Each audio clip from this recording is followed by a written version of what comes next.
Psalms 139, verse 19. Here we go. 139:19. It goes, "Oh, that you would slay the wicked, O God. Depart from me, therefore, your bloodthirsty men." Verse 20.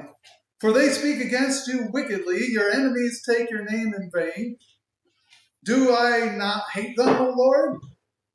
Who hate you? And do I not loathe those who rise up against you? I hate them with perfect hatred. I count them my enemies." This is a very interesting part of the song. Hey, arise.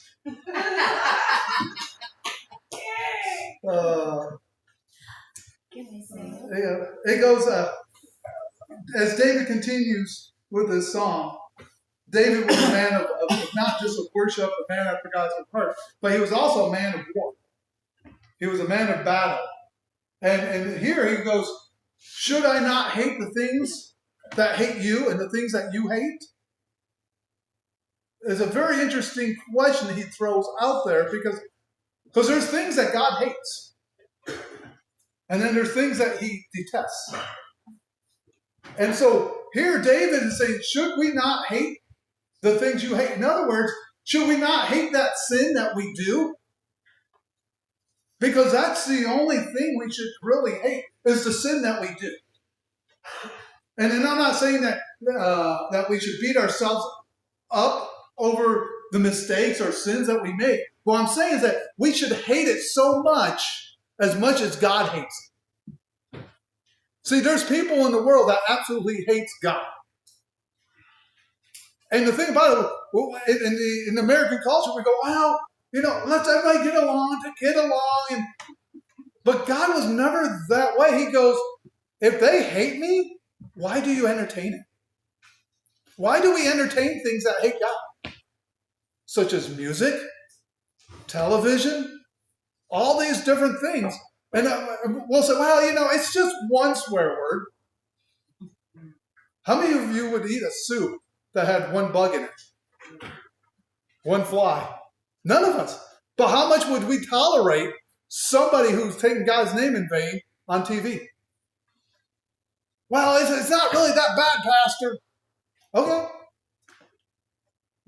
Like I say, I'm sometimes not a pastor. I'm more of somebody who will stand against even the little things. And the thing about it is that David here is saying, Lord, slay him, take him out. But God is like, I will deal with it. See, God says, vengeance is mine. It's not our job to get vengeance on people who backstabs us. It's not our job to get somebody who talks evil about us. It's not our job to get revenge. And sometimes, I just want justice. Is it really justice, or do you really want revenge? Because you won't get justice until you forgive them. If you have not forgiven them, you want revenge. See, I grew up in a household, 5 older brothers, mom and dad, uncounted many pets such as dogs and cats and goldfish.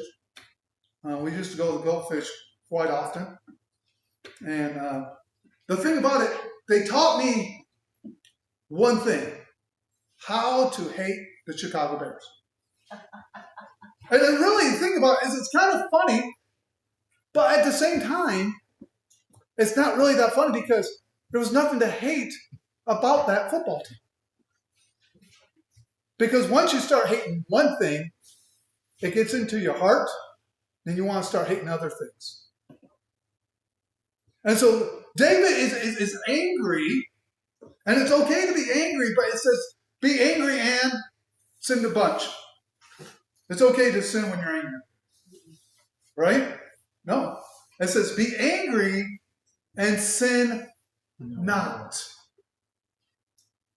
And so here he is. He goes, Lord, that you would slay the wicked. Depart them from me. For they speak against you wickedly. Your enemies take your name in vain. Don't I hate them? Of course I do. But Lord, touch me. And in verse 23, I mean, he changes so quickly. It's so quickly he changes. He goes, search me, O God. Have you ever prayed that prayer? There's a song that we used to sing. Search my heart, O Lord. Make it be ever true. When's the last time you asked God to search your heart? That's a very scary prayer because guess what? He'll take you to a place that will show you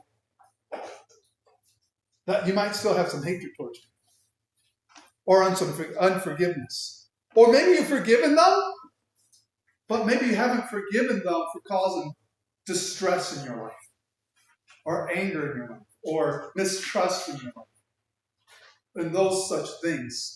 And so here, David's saying, Lord, search me, O God, and know my heart. Try me and know my anxieties. And he wants God to give him peace. He goes, examine me. Examine my heart, Lord.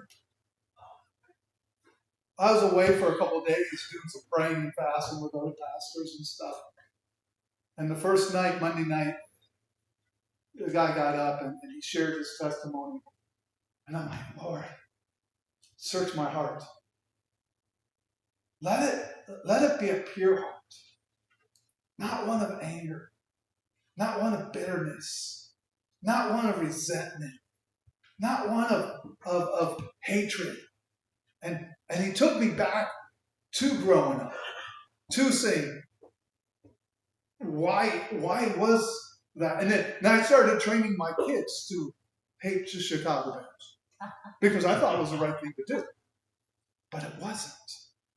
See, what's in your heart, what's been sown in your heart, will come out. And so the thing about it, and sometimes it just leaks out. And you don't even know it's coming out. It's just like you have, like the screws, you ever like get a water thing and you forget to put the plastic little holes thing in the water hose, like that little plastic valve thing, and you screw it in and turn it on and got water going everywhere.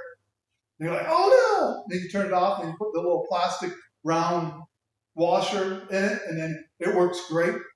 That washer is like God's doing a work in your heart, and when it's removed, you just leak. And our heart leaks sometimes. Actually, it leaks all the time.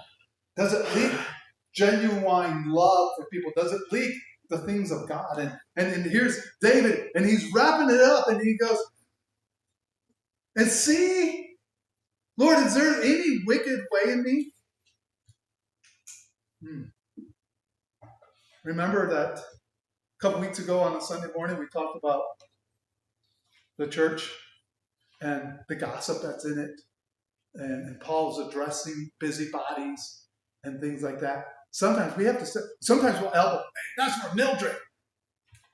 Maybe you should poke yourself and say, that's for me. And so many times we love saying, oh, hey, that's for you, that's for you. But sometimes when you say, hey, that's for you, it's actually, or for them, it's actually for you. And we want to skirt around it and say, well, you know, that it's going to be okay.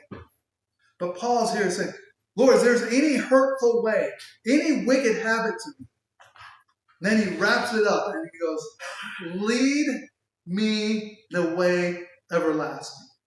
In other ways, Lord, teach me how to walk with you. You ever ask God, show me how to walk with you? Show me, because a lot of times we're like, well, I'll just follow God. Maybe God wants you to walk next to him. Maybe it's not about following God. Maybe you have to say, Lord, what's the path you want me to go? Show me your way that I may glorify you.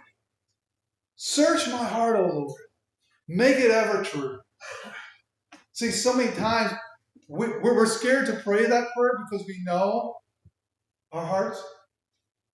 And John chapter 2, at the very end of that chapter, Jesus, after he turned the water into wine, and John starts writing into chapter 3.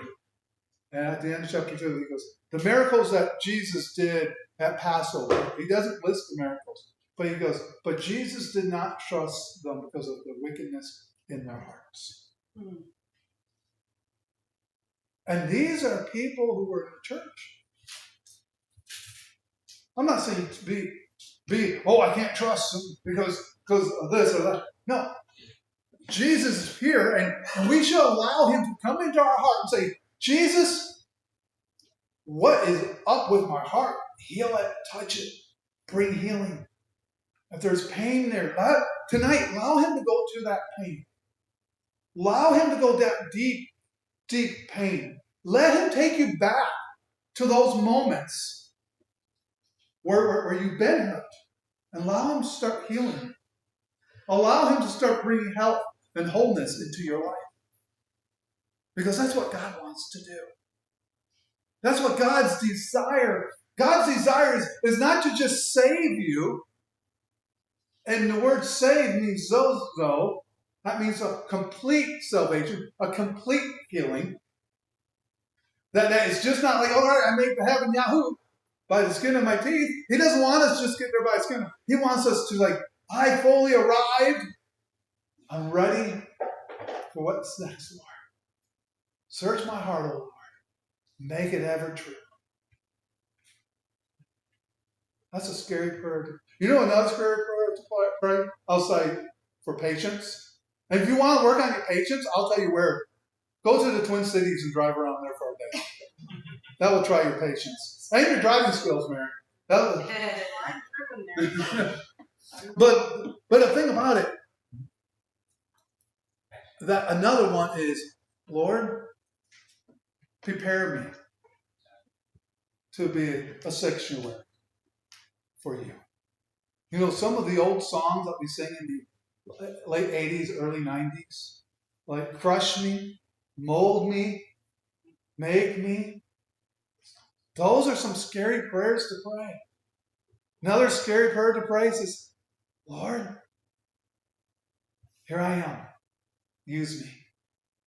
Show me what to do next. Why? Because he'll tell you. Now you have to obey. You ever ask somebody, okay, what do you want me to do now? And they gave you something that you absolutely hate. But now you're stuck doing it.